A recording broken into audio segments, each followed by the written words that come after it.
நியாயப்படுறீங்க. உங்க பிரஸ் மீட்டை கொடுத்தா மாநிலங்களவை தலைவர் வந்து பாஜகவுக்கு ஆதரவா செயல்படுறதா தலைவா இப்பதான் தலைவா பிரஸ் மீட் பேசுறேன். வந்துட்டு பேசுறேன் தலைவா. நான் தான் கடைசி பேசுறேன். முக்கியமான கேள்வினா இப்பதாங்க பிரஸ் மீட் முடிச்சுட்டு வரேன். நான் பேசுறேன். விமான நிலையத்தில் பேச மாட்டேன்னு சொன்ன அண்ணாமலை அவர்கள் திரும்பி வந்து விமான நிலையத்தை பேசக்கூடிய காரணம் என்ன? நீங்க தான் ரெக்வஸ்ட் பண்றீங்க. கோயம்புத்தூர்ல இறங்கணுன்னே நண்பர்கள் சொல்றாங்க அண்ணே.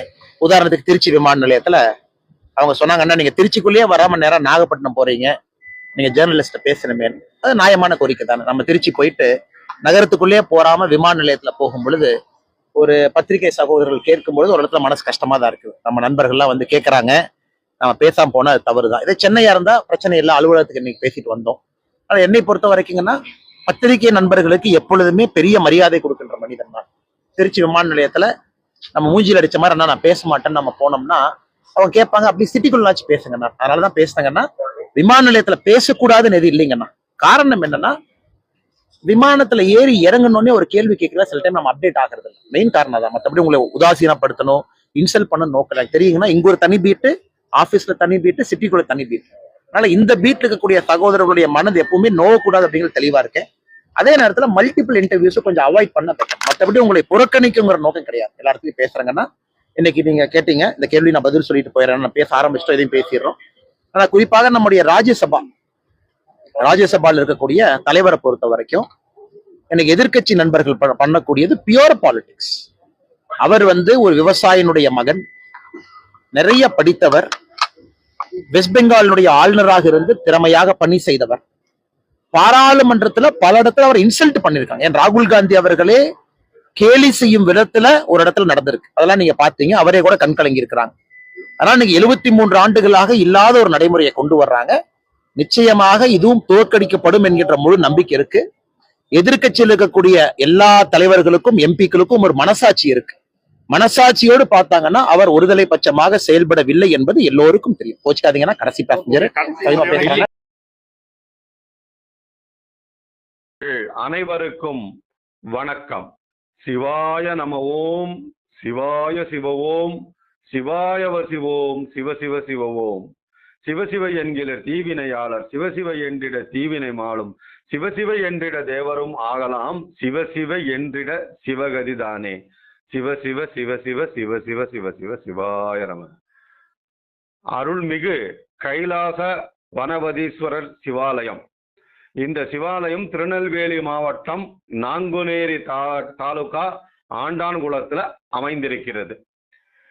இந்த சிவாலயத்தில் வரும் பிப்ரவரி 4ஆம் தேதி, தை மாதம் 22ஆம் தேதி, தமிழ் தை மாதம் 22ஆம் தேதி, ஆங்கில மாதம் பிப்ரவரி 4ஆம் தேதி செவ்வாய்க்கிழமை அன்று காலையில கணபதி ஹோமம், ருத்ர ஹோமம், குபேர ஹோமம், நவக்கிரக ஹோமம், கோபூஜை, அஸ்வஹோமம், இந்த மாதிரி ஹோமங்களும் அதை தொடர்ந்து அன்னதானங்களும் நடைபெறவிருக்கிறது. ஹோமங்களில் நாம் கலந்து கொள்வது சிறப்பு. ஏன்? அதாவது நாம் எந்த தேவதையை குறித்து, எந்த தெய்வத்தை குறித்து ஹோமம் செய்கிறோமோ அந்த ஹோமத்துல நம்ம சில பொருள்களை ஆகுதியாக நெருப்புல இடுவோம், அதாவது அக்னியில் இடுவோம். இந்த அக்னி தேவன் என்பவர் நாம் எந்த தேவதையை குறித்து, எந்த தெய்வத்தை குறித்து நாம் அந்த ஹோமத்தில் அந்த பொருள் ஆகுதியா கொடுக்கிறோமோ அந்த பொருளை அக்னி தேவனானவர் அங்கே கொண்டு போய் சேர்ப்பார். அதனாலதான் அக்னி வேள்விகள் அப்படின்னு சொல்லுவாங்க. அந்த மாதிரி அக்னி வேள்விகளில் கலந்து கொள்வது சிறப்பு. அந்த அக்னி வேள்விகளை பார்ப்பது சிறப்பு. அந்த அக்னி வேள்விகளுக்கு நம்மளால முடிஞ்சதை கொடுக்கறது சிறப்பு. அதனால அன்பர்கள் கலந்து கொள்ளுமாறு தாழ்மையோடு கேட்டுக்கொள்கிறோம். அப்படி கலந்து கொள்ள முடியாதவங்க உங்களுடைய பங்களிப்பை கொடுக்கலாம்.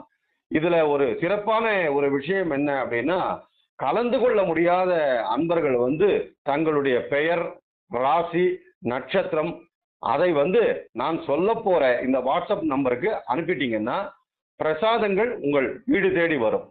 இந்த கோவிலுடைய சிறப்பு என்னன்னா, இயற்கை சூழல் அமைந்திருக்கிறது.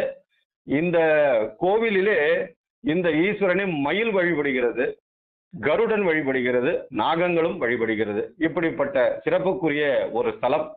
வாட்ஸ்அப் நம்பர் சொல்றேன். இந்த வாட்ஸ்அப் நம்பர்ல உங்களுடைய பெயர், ராசி, நட்சத்திரம், விலாசம் எல்லாத்தையும் சொல்லிட்டீங்கன்னா உங்களுக்கு பிரசாதங்கள் அனுப்பி வைக்கப்படும். 938 544 3106. மீண்டும் கூறுகிறேன், 938 544 3106 938 544 3106. இந்த வாட்ஸ்அப் எண்ணுக்கு வர முடியாதவர்கள் இந்த வாட்ஸ்அப் எண்ணுக்கு உங்களுடைய பெயர், ராசி, நட்சத்திரம் இவைகளை எல்லாம் அனுப்பி உங்களுக்கு உண்டான பிரசாதத்தை பெற்றுக்கொள்ளுமாறு தாழ்மையோடு கேட்டுக்கொள்கிறேன். எல்லா நலமும் எல்லா வளமும் பெற்று இந்த உலகத்தில் உள்ள அனைவரும் இன்புற்று இருக்க வேண்டும். சிவாய நமவோம், சிவாய சிவவோம், சிவாய வசிவோம், சிவ சிவ சிவ சிவ சிவ சிவ சிவ சிவவோம். திருச்சிற்றம்பலம்.